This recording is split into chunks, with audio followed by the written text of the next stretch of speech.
Thanks very much for the panelists. We're going to have a relatively informal conversation. We want to save the last 20 to 30 minutes at least for questions. And I will try to weave those questions in also as we go along. So if you have something that's very on point and very pressing, feel free to raise your hand. If I don't call on you, it isn't that I lost track of you. I will come back. So please be patient with that. And it's such a wide topic, right? So anything to do with litigation and the evolving nature of the Delaware courts requires a few days, but we're going to boil it down into just a few questions and some key points. We already did the intros, but I might tease out some background as folks speak up so you can kind of have some perspective on what they've done. Here's the first open-ended question, and we'll end with a similar question at the very end where we try to get it to be narrowed down. But I'm going to ask each panelist, and I think I'm going to start with Elena and just run all the way down. What is it that is, in your mind, drawing your attention, deserves your attention, is making you lose a little bit of sleep, requires, under our big inevitable litigation Delaware law updates, requires both your mind share and, in your opinion, maybe some attention from actual sitting directors. So it's not too technical that it's all in the hands of just the GCs and outside counsel, but it's new enough or relevant enough that maybe we haven't been thinking about it in the right way. And maybe each of you take 2 or 3 minutes to give us here's my top 1 or 2 or 3. And if they're redundant, it's fine. You can say so, then go to your number 4. Elena, you get to go first. Okay, great. Well, thank you for having me. And do we need the microphone? I think you do because of the Zoom capture. Okay, yeah. Perfect. Great. So I'm a litigator in Delaware. I'm based in Delaware, and I spend almost all of my time litigating disputes before the Delaware courts. So, there are a lot of things, and to stay away from doctrinal things for a moment, I think there are practical things that are very worthy of discussing.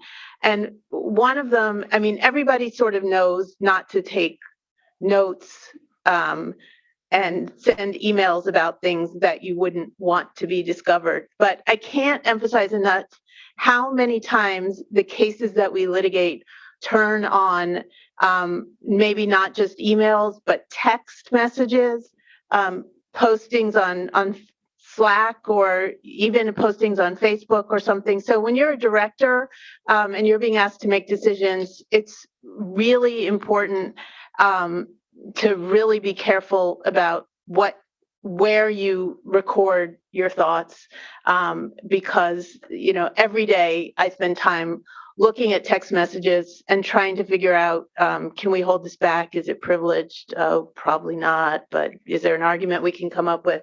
But that causes us a lot of consternation. And I think the courts, even when we try to redact things for privilege, I was talking to Doru about this yesterday. Sometimes the courts are skeptical about claims of privilege in informal communications, and they say, well, I want to see what's behind that. So, it's not sort of a new topic, but it's something that can't be emphasized enough, how important it is just not to informally record thoughts and things that you don't want to be discovered, because it can change the whole dynamic of a litigation, obviously. Another thing that we deal with a lot and comes up a lot in Delaware litigation is independence questions when directors are independent of other interested directors. And it's not just a sort of New York Stock Exchange type of analysis. Independence in Delaware really looks at is really focused on the relationships between directors. And so if you're a director and you're being asked to make a decision that impacts someone who's interested, you really have to analyze your relationships with that person that's interested in the transaction. And so it's really important to be mindful of personal relationships with other directors and think about ways you might intersect socially, professionally. There's a famous Zynga case about co-ownership of a plane, but I think a lot of times with director questionnaires, the independence analysis that it's focused on isn't necessarily one that dovetails nicely with Delaware law independence analysis. So that's something to think about and maybe talk to your outside counsel about. Great. And we might come back to some of the follow-up questions on that in terms of the practicalities of evolving your board, recruiting the right people, and just by way, one example, because I'll put a pin in it so we do come back, but this idea maybe 5 or 10 years ago where you had a kind of strict no social media footprint thing, that was almost executable at a board level. But if you have any hopes of recruiting a millennial or anyone under 50 at this point, they're going to have an active social media footprint, probably a business one and a professional one and a private one, and it's really hard to navigate that. So I think we'll maybe want to tease out some practical examples if you have anywhere you give advice how people manage that. But we'll come back to it. I've written it down. Colin, how about you? Yeah, actually, sort of flexing off of those comments. I mean, one of the things that keeps me up at night or keeps me busy during the day is really the explosion of or increase in prevalence of derivative litigation in the Court of Chancery. Derivative litigation has always been around, but I think in the wake of some recent decisions that we'll talk about, it's really increased in prevalence over the last several years. And a lot of companies that you wouldn't traditionally think of as being targets of derivative litigation have been. And it really highlights the importance of things like independence and questions of independence. I mean, to Dan's point, the plaintiff's bar has become really good at internet research and finding connections between directors that the general counsel didn't know about, the directors didn't know about, and it's really important to be attuned to those issues and for boards and for general counsels to think about them. And sort of on a related point, making sure that you as a board are thinking about the risks to your business and not just following a script of this is the checklist of risks we should think about. It's got to be really a bespoke process where you are considering the risks that are relevant to your business and not just sort of what the checklist is. I'm going to put you on the spot for a light doctrinal matter. The hard part is to keep it super short. And we take for granted this notion of distinguishing derivative litigation versus other litigation. Could you give us what that means, especially in the kind of corporate governance context? Sure. I mean, derivative litigation is litigation that seeks to redress a harm to the company as opposed to a harm to the shareholder base. So these are cases that are nominally brought in the name of the corporation against the directors. The directors are typically the defendants or could be officers in some cases. And they're brought by stockholders seeking to act on behalf of the corporation. In order to do so, they need to establish that there is some reason that the board can't control the litigation.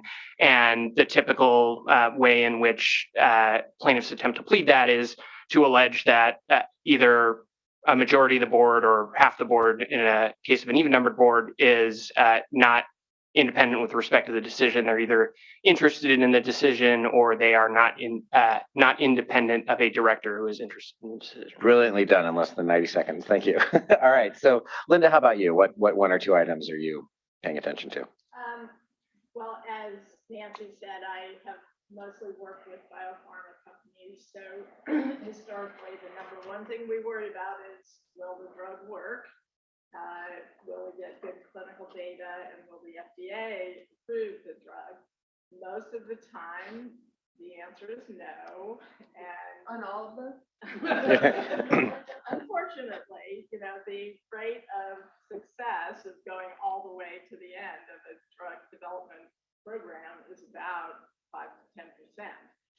But the key is, are we disclosing all the risks? Are we being realistic about, when the FDA kind of said something wishy-washy, should we interpret it, positively or negatively? Because if there's any wiggle room, the plaintiff's attorneys, when we have to announce that the drug didn't work or we didn't get FDA approval, stock price usually moves about 70% down. In a small biotech company where this is their one program. And so the plaintiff's attorneys will always find a way to say, you should have known, you should have disclosed. So that's number one. Number two. Linda, can you turn on your mic first? Oh, I'm sorry. Sorry. No worries. Number two, which these days is also number one, as we know, the markets have not been kind to a lot of these companies, and financing becomes a real challenge. And a lot of small biotech companies are actually having to declare bankruptcy. So they're getting exposure to the Delaware courts through that means. Well, we have a big bankruptcy department. Good to know. Good to know. So those are my two worries. Great. Thank you. Eric, how about your thoughts? So, for most of what you are ever doing as a director, my views are don't do it if you have a conflict, and be really, really scrupulous about trying to figure out if you have a conflict. If you're going to do something, figure out why it is you believe it's in the best interest of stockholders. Disclose it, and don't text about it. So I really can't emphasize enough the point that Elena made, which is not so much a doctrinal point, but a point that just reflects that every time that you hit send on an iMessage instead of picking up the phone or hitting meet now or setting up a Zoom, you're increasing your risk. And more particularly, don't ever do it during board meetings. So let me just give you a sense for some examples of these are real examples involving people who were texting during a board meeting, including a text that ran, "This is baloney," and it wasn't baloney. I am sick and tired of this. He just doesn't care anymore. He just wants to sell the company. 20 minutes after that text, voted in favor of selling the company. With a text to the opposite party in a negotiation over a major transaction. We are with you. I am with you. Right? So you can imagine the fun that we as litigators have when we find these wonderful communications, and we can turn that into an hour and a half of questioning. But the simple answer is, if you've got a conflict, step out of the problem. Do what's best for stockholders, disclose it, and just don't text about it. You know, the world's gone mad when you worry more about the texting of your fellow board members than your own teenagers. Right. So we're going to come back to that as kind of like some practical recommendations about how to handle that in other places where these records can show up. We're going to end up, if we have time, to talk about board book management systems and some other stuff. So I made a note, so be ready for that discussion. Because I heard recently that a number of different text messages with a very famous and wealthy individual made it onto the. Alas, yes. Oh. Yeah. So one of the challenges for this kind of conversation with directors is that it has practical tactical issues, like that's what we're talking about, what's discoverable, what's not, and then it has kind of overarching behavioral issues that do intersect with tactical but also might get us to best decisions, and then there's underlying changes in the law, right? So we're going to kind of try to weave all those together, but before we do that, I'll go to Doro maybe to throw in his one or two items. And maybe I can preview some of the things that I think you may be saying next then. But look, we don't want to end up in a strange situation in which the board of 2023 is a silent board that doesn't text, doesn't email, doesn't do any of those things. Because if you as a board do not show that you've put in the work, you have a problem. It's incumbent on you to demonstrate that you had a clean process, that you thought very carefully through all the issues, that you engage in all the balancing tests that you must, and so on and so forth. So you need to somehow express yourselves. What is the best location to do that? If you're not allowed to text, we're not letting you get on boards, on board platforms to chat with each other. We're not letting you send emails to each other and so on. So actually, the simplest answer is the best. It's your minutes. You can put it in your minutes. Your minutes can be your friends. Your minutes no longer have to say, as has been sometimes the case, well, 3 people got together, questions were asked and discussed and ensued, they adjourned, respectfully submitted. What transpired? Nobody knows. And in fact, you have some recent rulings from Delaware, and maybe Elena can comment on some of those if she wishes, but maybe she doesn't, where the court says, look, this is an awfully quiet board. They don't do a whole lot, or they are doing a whole lot, but we can't capture that. So I need to see more about their process, and I'm going to draw an inference from the silence of the traditional ways of documenting their activity that the activity has moved elsewhere outside of my scrutiny. So claim credit for your work.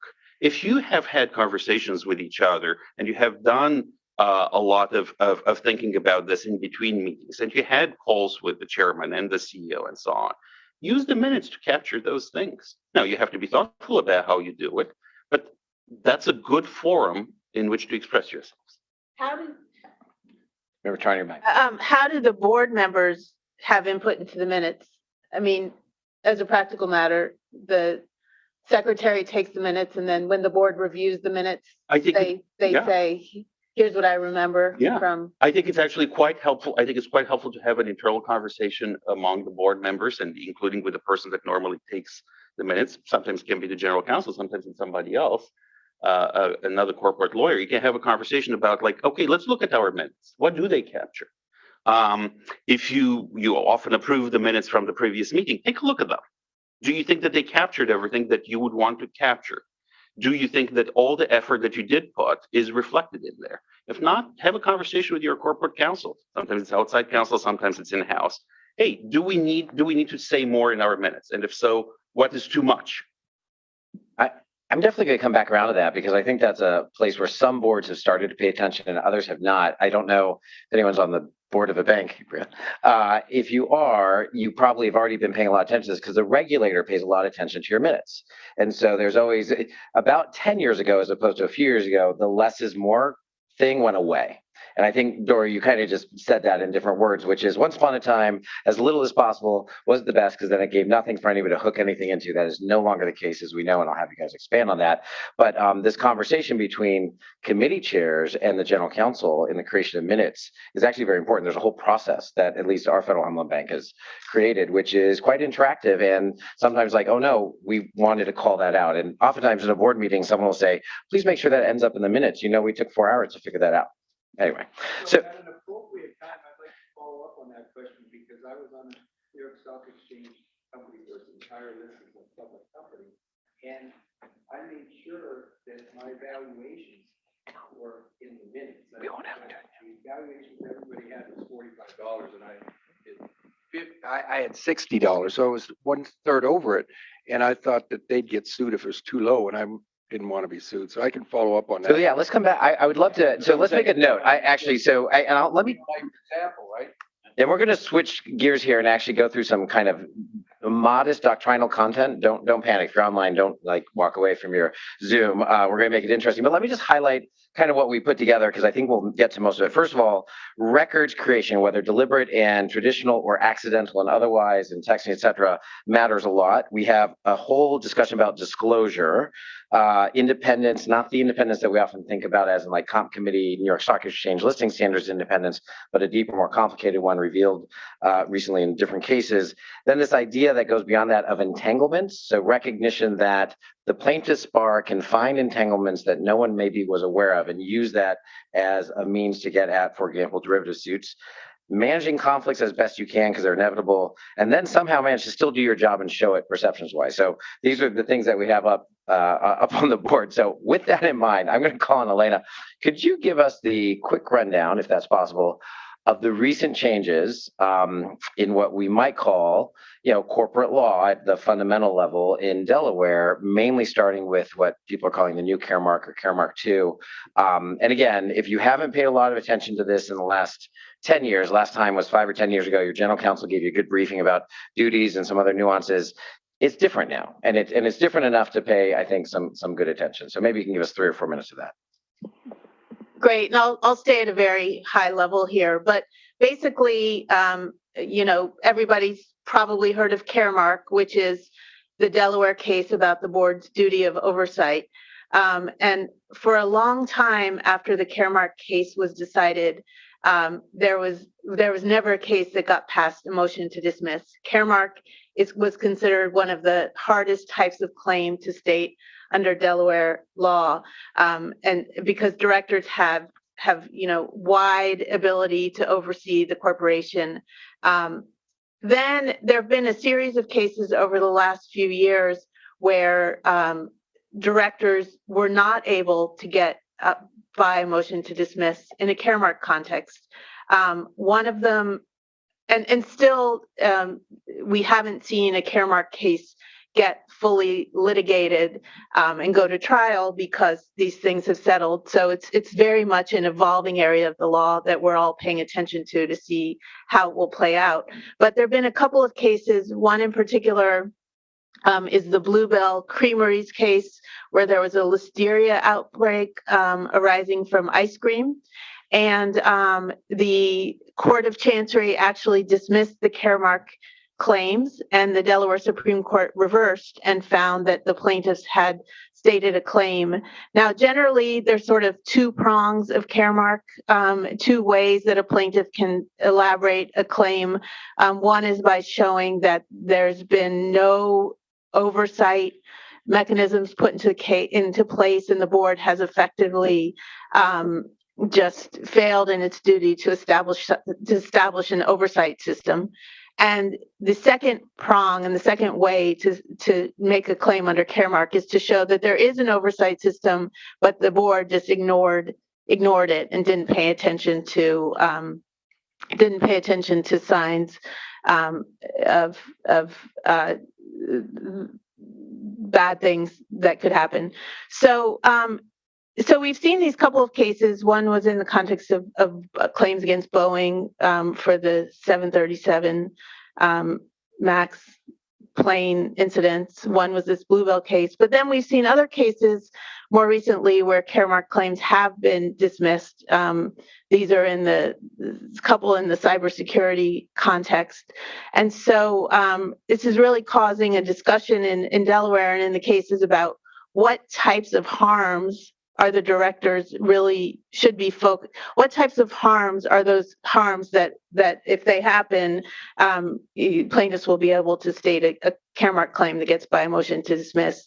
And it seems that claims that have to do with safety, this listeria outbreak that killed people, plane crashes, are the ones that have gotten traction, and the claims about cybersecurity have been dismissed. But so there's a big discussion of what types of risks should directors be focused on, what kinds of compliance systems should be put into place, what should directors be doing. But this is very much an evolving area of the law that we're all paying attention to. And as Dan said, it's kind of Caremark 2.0, because we now live in a world where we have seen Caremark claims get by a motion to dismiss.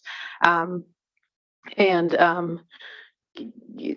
getting by a motion to dismiss is, as everyone knows, a bad thing, because that's when you can be subject to discovery and it all goes to hell after that. Yeah. So let me maybe go Colin and then Doru and Eric, and I'm going to land back with Linda as kind of practical. And that is, can you extract some advice from this change environment? And what I'm looking for maybe from you, Colin, because we discussed this a little bit, is, in some circumstances, I think great boards and great companies probably don't do this on average, but in some circumstances, there's been kind of a one size fits all to risk mitigation, risk management. There's kind of this, you do this and this, and if you kind of talk about it, you're all good. I know you don't agree with that, particularly in light of this evolving situation. So can you maybe give some suggestions about what boards should do to think about their exposure to this?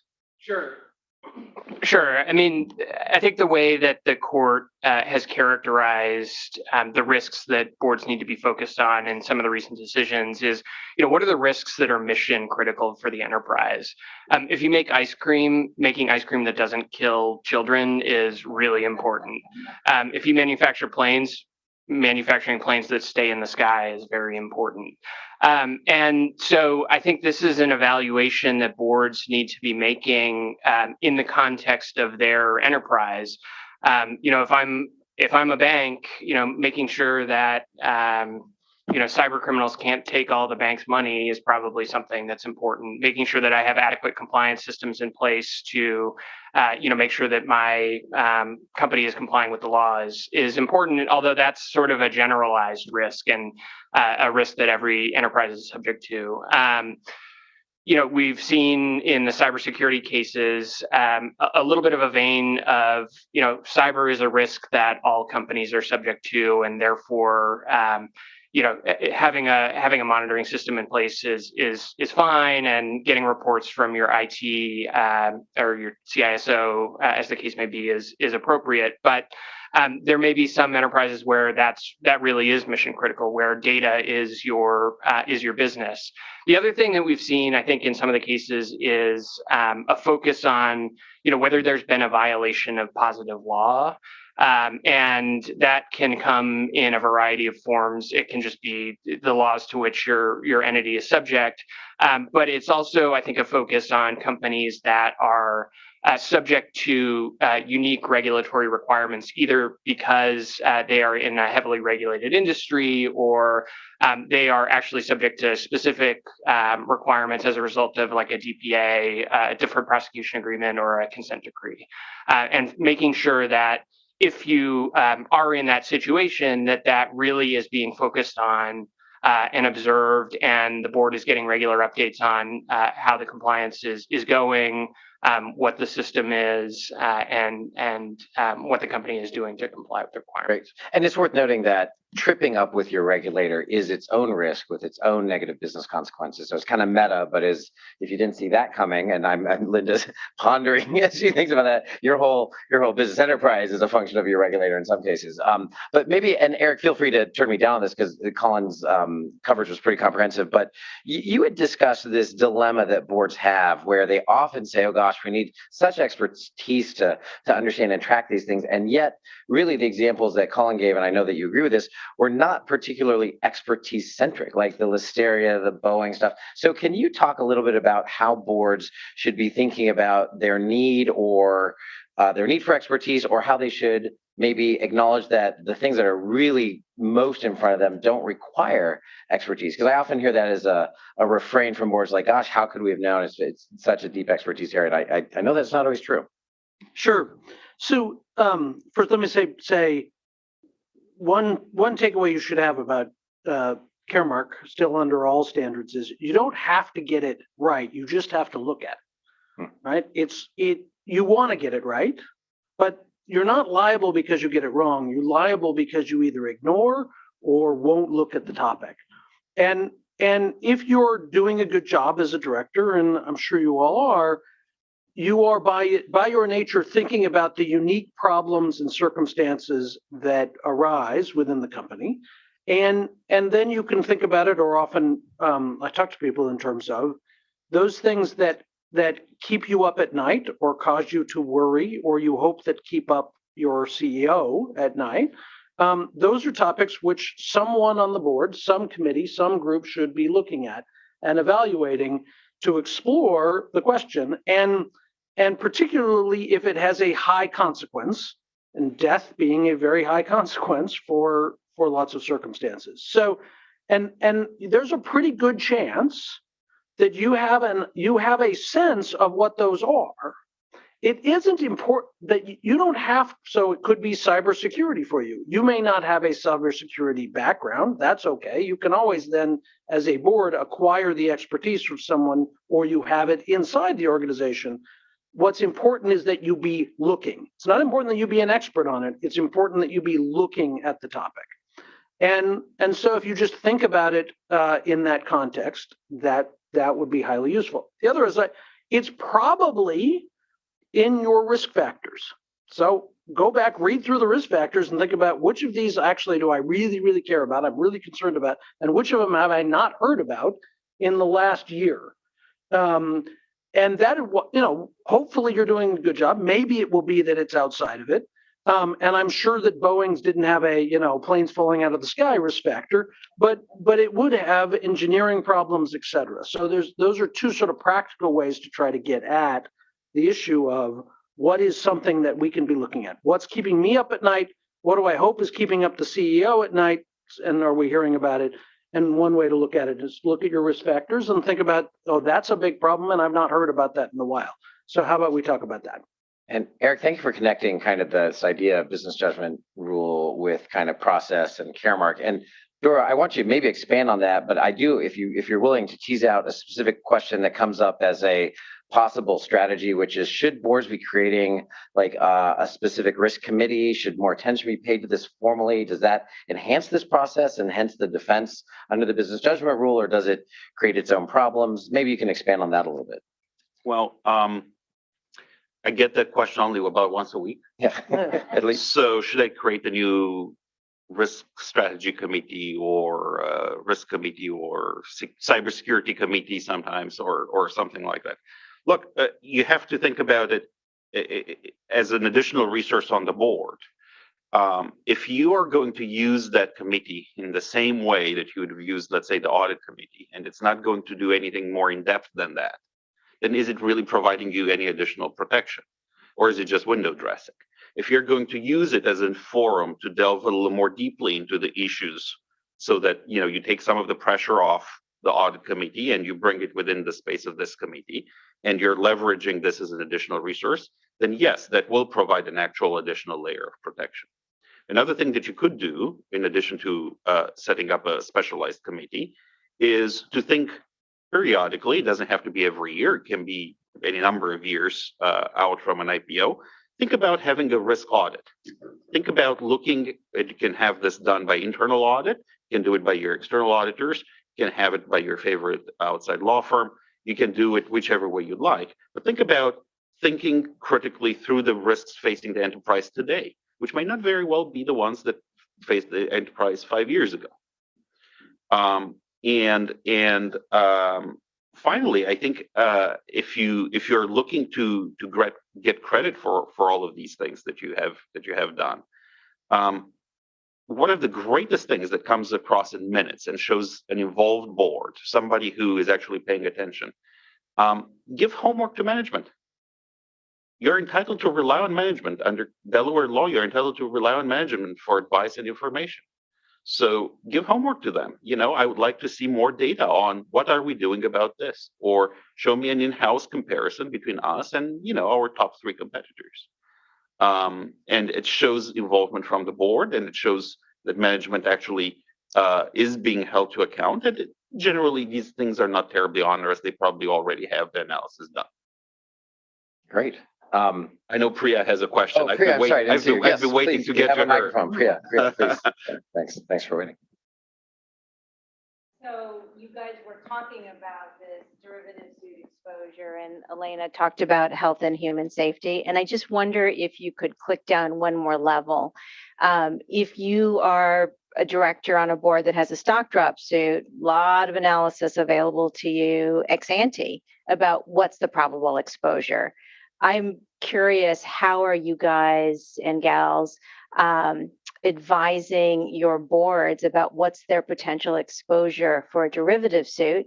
And, you know, it's not banded by stock drops. So how are you helping your boards understand the exposure, right? Having a risk is one thing, but I want to calibrate it. Who wants to take that one? Don't all jump at once. Okay. All right, Eric. Eric, why did you go first? Well, so number one, very few Caremark cases arise without something else without the stock drop suit that goes along with it, right? So you're going to end up looking at it in the whole, but the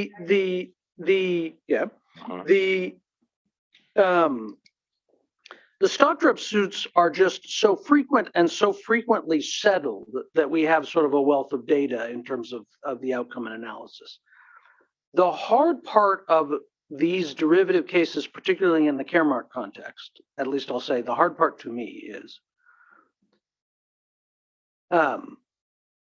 there are so few that have made it past motions to dismiss that everyone becomes idiosyncratic, and therefore becomes a need to delve deeper to, okay, and there is a strong instinct, in fairness to all of us, that is baloney. So I don't need to look at all the cost and the expense and everything else, because we did it right. And that we only sort of get to that look until after the motion to dismiss gets lost. And that's just a natural human instinct. It's not a good instinct. The better instinct is to think through, What are all the ways that this could be changed into money? What's the nature of what the plaintiff's going to say? How do we make sure that we have both the coverage and the nature for it? So I do think it is hard though. This is not a robust market. There are not that many comps out there, from my perspective. But Dora would tell me all about the comps that exist. Well, and I shouldn't miss. I don't think you missed them, Eric, but to engage with Priya's question, let's assume for a moment that there is no other data. Let's say that you don't have a stock drop lawsuit. I'm just analogizing to something that I've dealt with a lot in the last 3 years. I think I'm on my 4th case now dealing with workplace culture, workplace discrimination, and so on. Couple for Google, Pinterest, Tesla now. You think about those, and obviously they're not affecting the stock price of the company, but they carry considerable reputational implications for the company, for the individual directors involved. There can be adverse findings regarding the independence of the various board members that can have implications in many other lawsuits later on that have nothing to do with this. So in a situation like this, I think it's worth treating it more like a significant traumatic event, and you want to have a very thoughtful discussion about some of the imponderable types of damages that you're going to be looking at.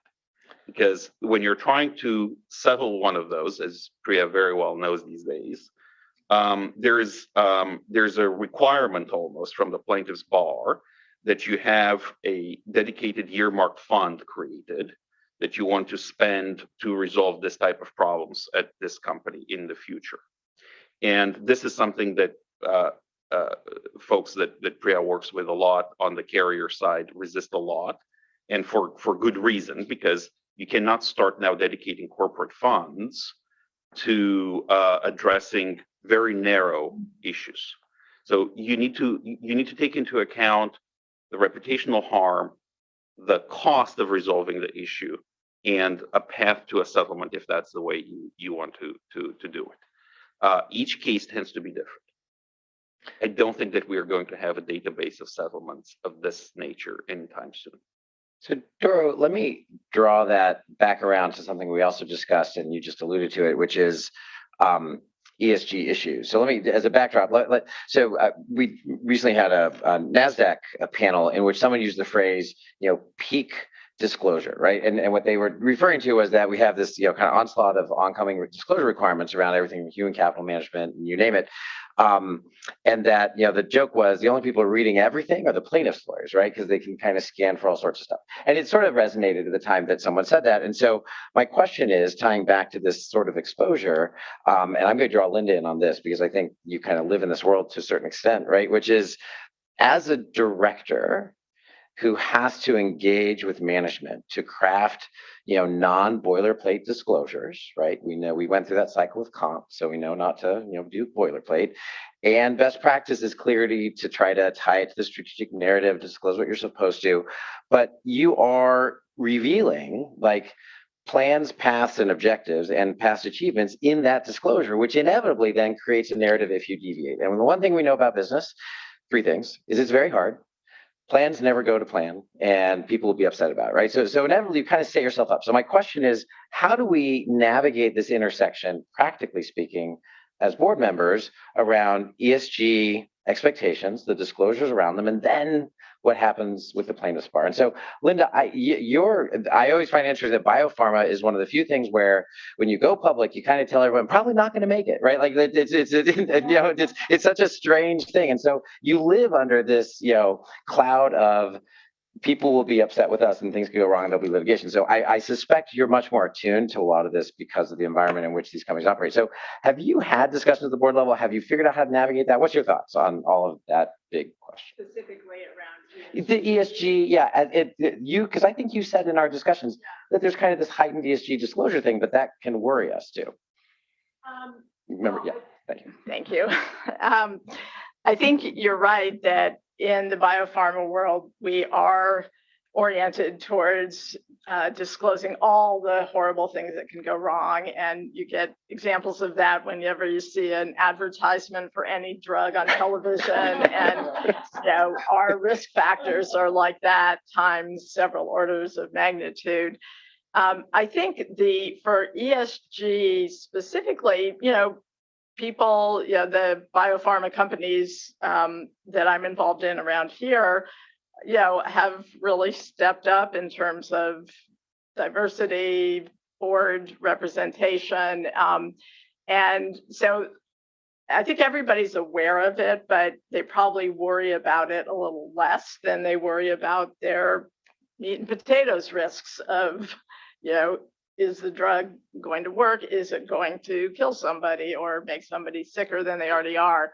But I think I mentioned, when we spoke earlier, I'm on the board of a European company, and they are really all over ESG, much more than the companies in the US that I'm involved in. And I think they're a few steps ahead in that respect. Good question. Then we'll go ahead and. That's better. One of the things that's come up is the whole ESG respective on climate and disclosures on cyber. I mean, there's a whole trend where there's tons more disclosure that's being required. And it's not just in the glossy 500-page thing that nobody reads, but the plaintiff lawyers. It's the 10K. It's all the filings. So I think that's the thing we have to kind of prioritize as board members to say, well, which of these things do we have to be worried about? Because, they're going in all those filings, not just what's in the brochure. So. Yeah, I'd say we worry about everything, but in terms of ESG, in a way, I think many biopharma companies feel like they do have more control over that. We actually can take steps to reduce our carbon footprint, and we can take steps to make sure that we're hiring appropriately. Whereas biology is not always so easily controlled. Great. I'm going to switch topics in the interest of the fact that we'll go to questions generally in maybe 5 to 10 minutes. And so I just want to kind of lay the groundwork for some other items. So switching gears completely, can we talk a little bit about broken deals and kind of litigation that arises from them? And then after that, but related, because it maybe is the cause of some broken deals, distressed companies where board members are sitting at a juncture where, they don't have a lot of good choices. And so is there any enhanced process when you're raising capital under dire straits or et cetera, et cetera? So who wants to just talk about the litigation? And we can cite Twitter if you like, but we don't have to. Broken, unbroken, semi-broken, going to be broken, I don't know. So it appears as if broken deals and the issues that surround them, including litigation, are on the upswing for lots of reasons. How should board members think about that moving forward? Colin, you look like you want to say something. Yeah, I mean, I guess what we learned from the early part of the pandemic, maybe the first year of the pandemic, and the wave of busted deal cases that were filed, in the early to mid part of 2020, is that it's still really, really hard to prove an MAE. I think, there's always been this, they say it in the cases that the hardest standard in Delaware law is a Caremark claim. I think it's an MAE. I mean, there's been one, and it's a pretty unique set of circumstances. So honestly, I would probably put, I'm sure that there will still be MAE litigation, but to get ahead of ourselves, I was going to put MAE as one of the things not to really worry about. This is a wonderful gift. Material adverse effect, a material adverse event that triggers an out under a merger agreement. So this is great news. You hardly ever get any lawyer to say, you know what, don't worry about that one, cross that off. So I'm going to take it, but I'll have you reiterate it towards the end. Any other observations or comments on that? Okay, we got Doru. Yeah. So I have disagreement. I will disagree. Right. So the issue with materially adverse events is, yes, sure, they're very hard to prove, but it's because you guys on your boards do things in order to make sure that you do not experience an MAE. And then it becomes a question of, well, what actions you took, were they in the ordinary course? And what is ordinary course for your company? What is the right benchmark? How did you write the merger agreement when you said that you're going to run the company in ordinary course between signing and closing?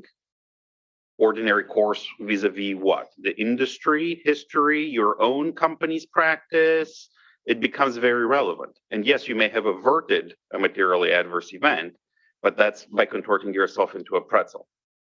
So you are sort of caught between running the company in a way that is consistent with your covenants, and at the same time avoiding an MAE. And sometimes you're going to be zigging and zagging between those 2 points. You're going to have to take exceptional action in order to avoid an MAE, or if you don't take that action, you might end up in an MAE type situation. So I think most of the issues that I see these days about the potential for a broken deal actually have to do with ordinary course covenants. Eric. Yeah. So one thing that is worth understanding is the amount of time that the Court of Chancery is spending dealing with deal cases. It has gone up very dramatically. Whereas the bread and butter may have been more traditional fiduciary duty issues, deal and commercial arrangements are on the upswing in terms of the amount of litigation. And whereas I would agree, it's very hard to prove MAE. It can even be hard to prove a change in ordinary course covenants. Many of the litigations have ended in something that at least the buyer would view as positive. That is a change in price, a change in some set of the terms, something else that left the deal that was otherwise originally on the table becomes something less effective for the seller. And why I say that is that if you are in a position where you are making a strategic transaction, sale of all the assets, a merger, all these other things, you will pay intense effort on what's the price going to be and all these other things.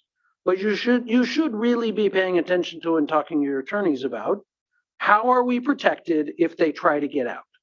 What is the mechanism that we have that will enforce this transaction? Is it going to be specific performance? Now everybody's favorite idea from Twitter, or although it's been around for a long time, is it I've got a really big transaction fee or reverse transaction fee that'll be paid? Is it I've got them on a reputational hurdle that they won't be able to back out? By the way, people will often risk their reputation for money, but the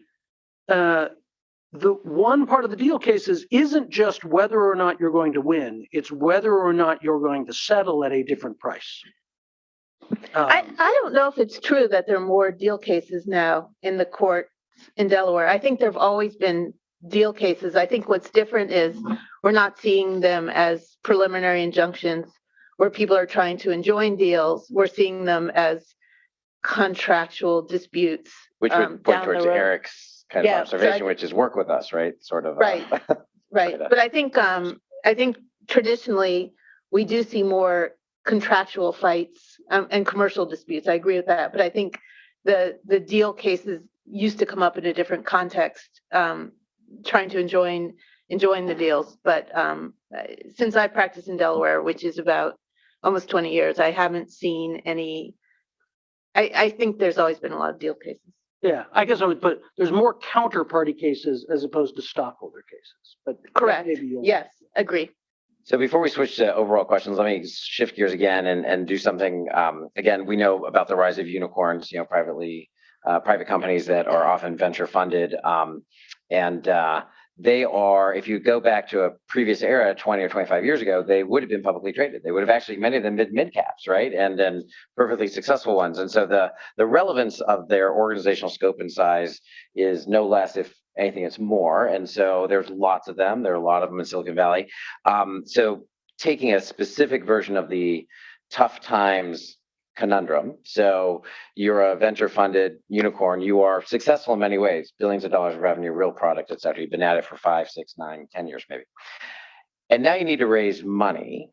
These boards are tricky, right? Like it's hardly ever the case that they have a lot of independent directors, if any. But what's your advice to directors generally? But if you want to comment on this specific circumstance about engaging in sufficient diligence and effort, do you need a special committee maybe, like to manage what is going to be something that upsets literally different classes of shareholders across a different way. And then there's a bunch of common or anticipatory common shareholders in the form of vested options who could get really squeezed out or harmed in this story. And it's a setup for litigation for sure, although we haven't been in an era where it's big enough to litigate. It's VC's an inside world. You try not to sue each other.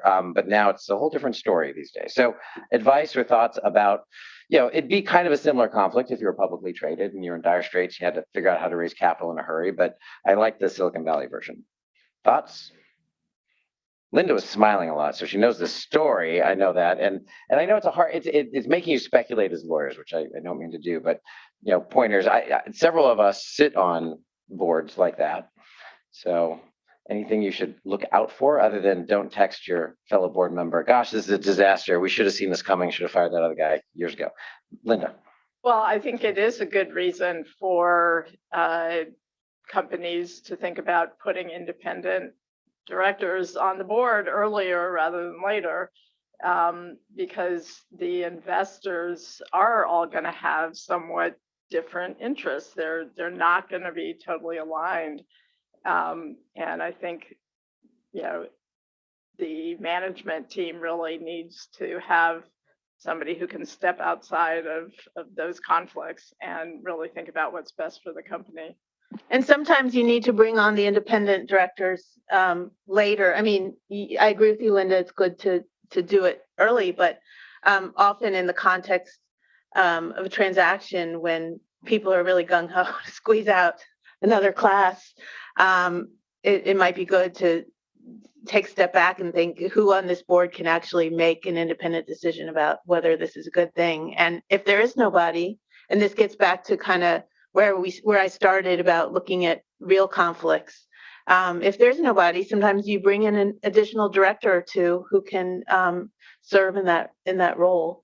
And so I think it's good to always, getting back to what I said at the beginning, think about independence issues carefully and be ready to bring on additional board member or two if you need them for a big decision. Can I get us to expand a little bit on that, and then we'll flip it to questions, which is, so there's lots of ways to handle conflicts, right? So there's actual conflicts and the perception of conflict. I would love for someone to weigh in on how you act on the perception of conflict, which is widely held, but you don't think is an actual conflict, by the way, because that always seems like a difficult thing to manage. But if you have a conflict, and let's assume you have independent directors, but it's before the board, can you walk us through the best practices about what should or shouldn't be happening? I ask this because I talk to lots of boards, and I am surprised by the variety of treatment of process. And so the process might range from, oh yes, we certainly have a lot of people have conflicts, we just ask them to leave right before we vote. And so my follow-up question was, does that imply that they were in the meeting during the discussion? Oh yes, it's really important, they have the most inside information.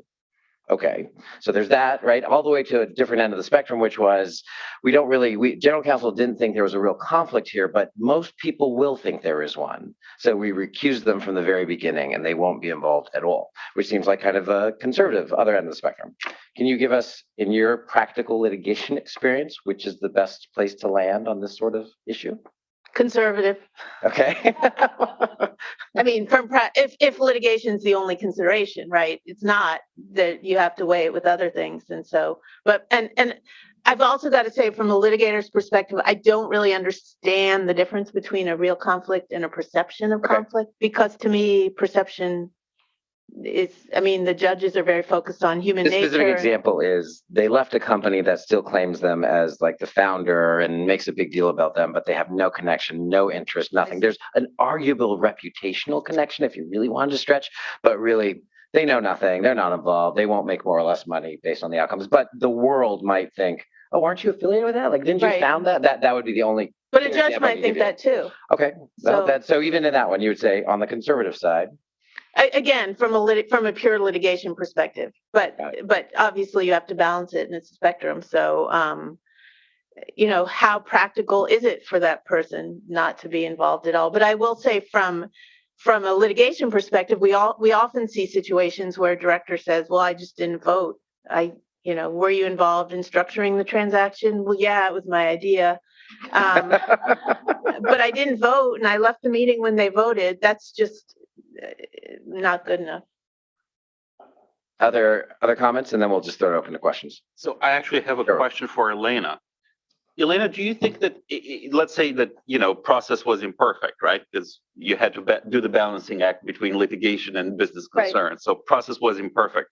Um, wouldn't it be smart for the board to focus on starting to build a record early on of an economic record, ideally, of fairness of the price of whatever the Yes. deal was? If the process was compromised, let's focus on the price. Yes, I think that's good. And at the end of the day, if you have a trial on entire fairness, maybe that helps you win. But if you want to try to get out of the litigation at an earlier phase and maybe not have to get to a trial on valuation issues, it's better. You're better situated if the process was, if there are not things the plaintiffs can point to about the process. So I have to get you to deconstruct it because it was a very good point. But for those of us who are neither recovering law professors nor recovering litigators, give us what prompted the question? What happened to the business judgment that you had to go to entire fairness, and why does that matter that you actually were focusing on the price? Give us just the key points because it was a great exchange. I agree, but maybe Dory, you want to give us the setup to your question? Because I'm happy to. I think so. Look, to have an entirely fair deal, which is what you should be doing in any event, you need to have generally two components. You have to have a fair price and you have to have a fair process. If you cannot point, and I'm generalizing here, this is not exactly doctrine, but if you don't have, if either of those is patently off what should be a fair process, you're likely to lose your motion to dismiss. Okay, so now you're going into discovery, it's becoming slightly more painful, all of you get deposed, then summary judgment is disfavored in chancery, so that's not happening. So now you're before the vice chancellor and chancellor in a bench trial. Could you win it? Yes, you could. As Elena pointed out, you can win on the fairness of the price, and maybe you have built up a good record and you can show through economic evidence that the price was fair, but you win that after a lot of litigation. And around here, people talk about the Trados case a lot, and that is the Trados case, which went on for years and was very expensive. But at the end of the day, the price was fair. right, I was going to say they won. Right, I mean, after tremendous, no director will tell you that they won, right? To put it also in a somewhat practical context, many companies around here have a number of different venture or other private equity investments in it, and then they have people on the board who have history with the company, who are very financially savvy, and who tend to be very persuasive. That's the nature of those human beings. And then the opportunity comes up and says, let's do X. We need capital here, or let's do this add-on to something. And they say, hey, we can do that. My private equity firm still has money and we can do that. And this would be great because now we have money. It's quick. We know the people. And these are people who have been very financially savvy. So it seems like a really great idea. And there's a tendency, and management's view is, well, look, these guys have been my boss for the last 10 years. So I think this is a grand idea. It is a moment when someone at the board says, I have the money to do this for you. It's actually a good moment to think, okay, that's great. And maybe that is the right place to do it. And maybe they do have the best terms and maybe they're willing to offer you the best opportunity. But, why don't we also see if there's anybody else willing to offer us terms or go elsewhere, or can we do something else? That practical question is one that's hard to ask in the boardroom because of the personal dynamics there, but very important because it's those transactions that can get you sort of late, in part because it was easy to do and hard to oppose. With that, we're going to switch to general questions. So, Priya, you had your hand up. Speaking on this point, and definitely not disagreeing with you had a situation where it might be hard to ask the question, should I take his money? Thank you so much for offering, because I've known him for years and he's been my boss. But I think we're in an economic environment where the question is, do I take his money today or do I try to run a process and that money might be gone? So this is what I'm hearing right now is people I don't know if you guys have heard, there's a bit of an economic thing, and people are running out of money. And so how do you counsel around that? Because that's So happening now. So what the way I counsel it, and obviously we've all run into situations where people are in pretty tough straits at the time they're asking the question. Part of it is document in your minutes and through other presentations. This is a need it now question. We are doing it now because we need it now. We don't have 6 months. We don't have 3 months. We don't have 3 weeks. We got 5 days and we're going to run out of cash. You get a lot more credit when it's clear in retrospect that that's what it was. Because in retrospect, if it turns out you die, nobody sues you. If it turns out that it goes really, really well, now it suddenly looks like a reason to sue. And now it doesn't look like you were in such dire straits at the moment, even though you were. So document the reason why it's important to do this now and skip the process. You'll at least get the benefit of having thought through whether to do the process or not. Let me ask a follow-up on that. First, to correct the record, when you die, it's not that no one sues you, it's just different people sue you for different reasons, right? It's just not the other case. It feels like some process is better than no process. And just kind of thinking from a later on litigator viewpoint, it would be hard, I suspect, to defend the binary, no, we had no process because there was such urgency, versus at least saying, yeah, we felt like it was imminent. We had to do it right away. We took a very painful 24 hours to blanket the phones with every possible PE connection we'd ever had. Like, I mean, does that make, how much does that get you later in terms of credibility versus saying we were out of time and we had to say yes to the first board member who raised their hand and said we had the money? Context specific. Okay, that's fair. That's fair. That's fair. All right, other questions? Yeah. Yeah, wait for the mic, just so that people online can hear you.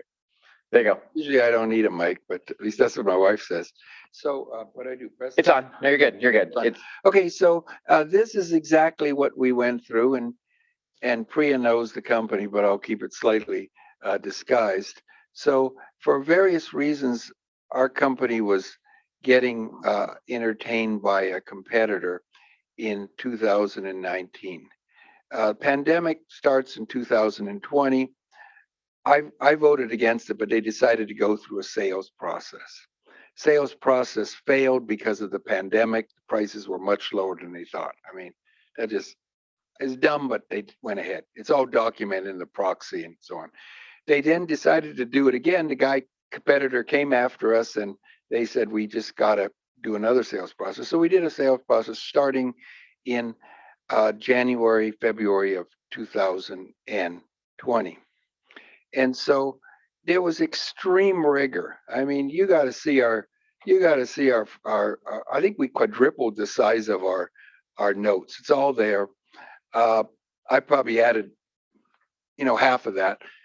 And part of it was we went through an extremely good due diligence. Our chairman was fantastic in terms of doing the stuff. We had a mid-tier type investment banker. They did a good job. Basically, the valuations came around $45. It's all in the proxy, so I'm not saying anything that you wouldn't know.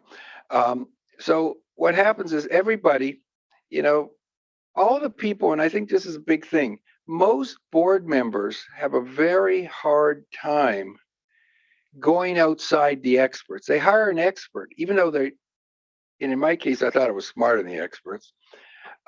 And I ultimately was, but they said everybody is $45, 45 and a half. I forget what it is. Everybody, all the board members were polled. Fortunately, I was last. And they all said $45. And I said 60. Now think of it. They can't get rid of me, right? I just been reelected a 3-year term. I'm the senior, been there the longest time. So then you sit there and they ask me why. Why did you get 1/3 offer? And I said, well, look what happened in the pandemic when you guys got buzzed out. The central bankers flooded the world with money because they didn't want it to go into a Somalia warlord situation. The Biden administration, and I hope you guys don't mind this, but this was actually true, will try and spend all the money in the world in their first year. And it'll goose the economy to such a big extreme that by 2022, there's going to be a reconciliation. And I said, January, February of 2022, we'll get $60. And in 2023, of course, there'll be distress, like I think is going to happen. But, and I put that in my Harvard Business School notes, by the way, so it's actually documented, that part, not the thing. So what happens is that we have the auction. The end of April, it comes Before in. you finish the story, I actually want to, not to put the pin on the spot, but let's imagine that you arrived with those facts, but you don't know the conclusion. Yeah. So hold for a second. Because this is the thing. So Now, what do I do? Yeah. Because So, it's yeah. all- So don't tell the rest of the story. Let's Okay, pause. yeah, go ahead. Let's treat it as a hypothetical. So you have a complex dynamic. You have a failed, sale process before. You reignite it. You got real interest. It sounds like lots of diligence done, and then you got kind of, I can't tell if it's a contrarian or optimistic director who has lots of credibility. You got this argument of the board is being well documented. Well, if you knew something was eventually going to happen and you were the general counsel there, process-wise, let's break this into two parts, because what to do is a lot harder. That's why we have business judgment. But I want to know about process. Like process-wise, what would you do with that board, or what would you make sure they did or didn't do in this kind of narrative? Anything in particular? Colin, you look like you want to say something. I'm still thinking about it. Okay, all right. Anyone want to volunteer? Well, one, I'll start you off. You'd want to make sure that you were striking that impossible art science balance between not too much, not too little in the minutes, right? So there's lots happening. So I don't know quite how to do that. That's why I'm not a GC. Like you'd want to make sure you have really good minutes and that you're producing the stuff and these experts' reports are landing in there. Okay, let's assume you did that. What then? Because I think this ends in some tears, maybe. Nothing? Don't be shy. So you get a call from me that says, I'm on this board and there's this guy and we just took a break and what the hell do I do, right? Like any advice? No? All right, do we have to get the rest of the story and then we'll get the advice? All right, 2 minutes on the rest of the story and then we got to go to other questions. We don't. 2 minutes. We don't need 2 minutes. So what happens is that at the end of April, we got the deal. The competitor that was kind of bear hugging us decides to offer $42 because he thought we were desperate, and so he was with no collar. He was stock for stock, 0.85% of his stock, and no collar. So everybody got rid of that one. The second guy offered $48. He would have offered $52, but the stock market had just dropped 1,000 points or something on the Dow the day before, so he got scared, So he offered $48. The third guy was a guy who was a Japanese guy who was going to merge his company, offered $56. So I said, okay, this is April. It's not January or February of next year. Close enough for government work because 7% discount or something. So they ended up doing it. But here's the thing. I got no congratulations from any of the board members. None, not even an investment banker. So I say this. Did I do the right thing? I mean, you can get to section 220 and you see every single sentence I said plus more. But I mean, is that why board members seem to want to pay too much money on experts and they don't take an independent judgment. So I don't know. Well, so let me parse into two questions. So first, your expectation is to get credit and congratulations for proving your fellow board members wrong, and then wrong expectation. Just saying. Setting that aside, this is an interesting. I want to turn it into a question about experts and how defensible that is in almost a contrarian version of that. Let's imagine that they just sold to the following the expert. First guy shows up, $42, discount off 45. That's fine, and every expert they had kind of documented it. How safe is reliance on this sort of expertise? Assume it was like two different investment banks, who had deep expertise and had comps, so it's competent. Is that safe for board members to rely on, notwithstanding the reality? So that first question is, process-wise, should you sleep well if that's what you've relied on? And the bankers are independent. Yeah, let's assume you did it right. So the And the bankers are independent. don't have some kind of weird incentive comp that. Right. It turns out they're wrong, but so there's no weird thing that if you get it sold faster, you get it sold to one of these three parties, you get 7%, not 5%. That's great questions, good facts. So it's all clean and it's appropriate. So the board. The answer is yes. Okay. The answer is you should feel very, very I was comfortable. really hoping you'd say that because I was going to say, what else do we do? From a litigation perspective, and I'm not saying it's the right answer from a business perspective, from a litigation perspective, if you choose, you bring in an expert, the expert is independent, they do their work, they are competent, you choose to rely on them, you are in a very safe space from a litigation perspective. That may yield bad outcomes from decision making, I don't know. But from a litigation perspective, I don't get to make the money, I just get to do the litigation. You're in a very safe spot. I do think, it is also incumbent. This is just a basics of the system, and it is apart from the question of safety. Your job as a director is to bring your knowledge, capability, and belief about it, and talk about it, and make the tough business decisions. If you do that, and you don't have a direct interest in it, any one of us will defend you. Any one of us will. Because that is what you are called to do. That is the core and essence of our system. And so, maybe it made you popular, maybe it made you unpopular. Mm-hmm. It is a good thing to take all that you believe and express it to one another in the boardroom. And when you do it and you're independent, every one of us will defend you. And I think the system still works and it will protect you. And that's the essence of business judgment, that it's the process, not the result. Maybe you didn't get the right answer, but that doesn't matter. The court doesn't look at that. It only looks at the director. Did the directors exercise their best business judgment? Okay, so I'm so glad for that answer, by the way. I was worried you were going to go. I was trying to draw that out of you. That's great. Let me do a follow-up question, which twists those facts just the tiniest bit. And it goes something like this, which is they've done all that work and they get to the board meeting, but the prior committee meeting ran late and then the lunch ran late. And the last thing is the Friday, you got two directors that now have to run for a plane. And so you're going to lose quorum, so you're kind of hurrying. And so instead of having the discussion that was described to us, where there was kind of like, wait, I think, and maybe we should look at others, the report is made, the investment banker stands up, and a member of the board says, so moved. Someone says, second.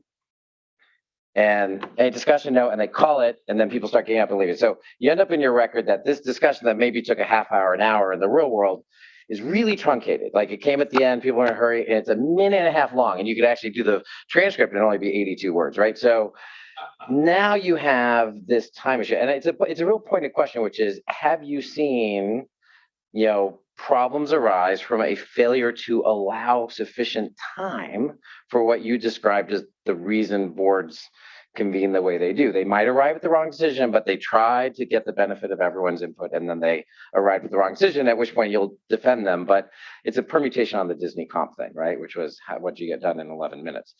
So has that arisen recently? Is that a problem that you think people have, or is that a red herring that corporate governance guys just like to talk about? I don't think it's a red herring. We see that your minutes, if they're done right, document when the meeting started and when the meeting ended, and we see it. This goes to something that the gentleman referred to, which is 220. We are seeing an increased use in books and records demands in connection with litigation. And so plaintiffs' lawyers are getting minutes and board materials before they file suit. And we are seeing in complaints that the board met for 38 minutes over a transaction that was worth $1 billion, and divided by the minute. That's, $200 million a minute. It's just, we see this. And so I don't know that doctrinally or as a matter of law it matters, but as a matter of atmospherics, it looks really bad. Well, we met for 400 hours. Yeah, I was going to say, you guys are the counterfactual for that. Priya, I have one more question from Priya, and then I have a final question for the panel. Yeah. Wait for the mic. Thank you. So, Colin, you just casually said that if your minutes are done properly, they will say when the meeting began and ended. I'll give you begin, but is everybody agree? Like that's what we're doing now? Because I've only seen it a few times. It surprises me. What you mean noting the end? Yeah, it ended at this time. Oh, interesting. Is everybody doing that? In my experience, it's certainly more common to have a start and end time, but others may. Doru is shaking his head. I wouldn't do it, Priya, for the simple reason that Dan had his facts wrong. So what happened was those two people did not need to get to the plane. What was really going on was this was already a very long meeting at the end of a very long process from which they had heard from numerous investment bankers and advisors. And of course, all of that work had culminated to a decision. And the decision at that point was clear to all board members involved. In fact, they even allowed Gary to express his view in the opposite, but he didn't persuade his colleagues, unlike in real life when you did. So why do we have to say that we adjourned at 12:38, which was uncomfortably adjacent to the 1:15 flight out of SFO? So Dan, I think you need better facts. Got it. No, very good. All right. Well, that's great. Again, back to the art science of minute taking. So we'll end with an open question. Hey, should you note when you end? Maybe, maybe not. Okay, we have a final question for each of you, which is the same question, and I previewed it. So, what one thing, just based on your thinking and/or our conversation, do you hope people do differently or go read today or tomorrow? So, like call to action. Hey, if there's one thing you do this. The second is what one thing, if you can come up with it, just don't worry about it. Cross it off your list, pay it less attention, shut off the TV when someone talks about it. If your general counsel raises it, for heaven's sake, have them call me, you might say, so that they don't waste their time. So what might that be? I'm just going to go straight down the line if that's okay. Let me I had go to go first. first. Oh, okay, we'll go the other way. That's a fair point. It's a fair point. Doru, you go first. Am I answering the question of what you should not be worried about? No. So you one of each. So I want do this today. It can be redundant. You can say, "Hey, I already said it. It's this," and then the thing not to worry about because either it's wrong, a red herring, or we already fixed it. We already fixed SPACs. So if you were on the board of a SPAC, you've incurred your liability. It's terrific for you, but SPACs are dead. So don't worry about SPACs. And the thing that you should do, I would do a very serious evaluation of my enterprise risk right now. The risk audit process you mentioned, yeah, that's great. Okay. You don't have to do it for the next 3 years. You can just do it now, and then you can do it again 3 years from now. I like that. Eric, thank you, Dora. Call people, use Zoom, use Microsoft Teams, do something else that involves person-to-person communication. Do not text, do not use Slack, do not use whatever other function out there is. Everything that you write in that is as though it is being recorded forever, and some very ornery and person who has not your interest in mind is going to ask you questions about it. And at a minimum, don't crosstalk in your board meetings. Don't crosstalk through some other means when you're actually trying to talk to each other in the meeting. So that's the do. The don't worry about.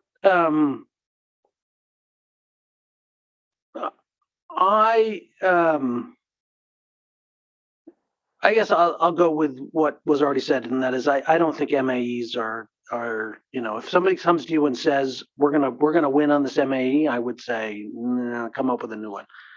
Maybe it's ordinary course, but come up with a new one. Got it. Linda, by the way, you can say for the second question, you should worry about everything. Sorry, it's okay. But Linda. For what to do, not necessarily today, but I think just some of the stories we've heard resonate that there are board dynamics that happen, and oftentimes there are certain board members who are the heavies and can be very convincing. And I would say, don't, as a director, don't be afraid to disagree with with those individuals. Stick to your judgment, and you may turn out to be right. As far as what not to worry about, I would say don't worry about finding great litigators to defend you when you get sued, because we've got a All right. whole like panel of them Good here. call, Colin. We have an abundance of them. I guess something to think about is think about your board composition. Think about your tenure of your board members. Think about the relationships between your board members, especially in newer companies where your board members may be friends of the founder, friends of the CEO, business contacts of the founder, business contacts of the CEO. While that may work just fine while you're a private company and while you're a newly public company, I think as you grow and evolve as an enterprise, you need to think about getting real, true independent directors on the board. And I think that that's something that's only going to become more important as we continue to see derivative litigation explode. Eric took my don't worry about MAEs, but do worry about My fault we went that way. but do worry about ordinary course, because Dora is right. I mean, I think that's going to be the playing field in busted deal litigation as we go forward. Great. Elena, you get last word. Yeah, I sort of agree with everything everyone said. I think what Colin said in particular about having independent directors and thinking about board composition is super important, and something especially here where there are so many interrelationships of people, that it's important to be deliberate to try to sidestep that if possible. In terms of what not to worry about, I don't think directors should worry that much if they're doing a good job. And as we said, it's all about process, and it's all about showing up to the meetings, asking the right questions, relying on advisors, and being interested and engaged. And if directors do that, then I don't think you have to have extraordinary worries. Then directors are doing their job and protecting the company and exercising their fiduciary duties. So I just wouldn't worry. I'm so glad you went last. That's the best ending. We're going to just stop there.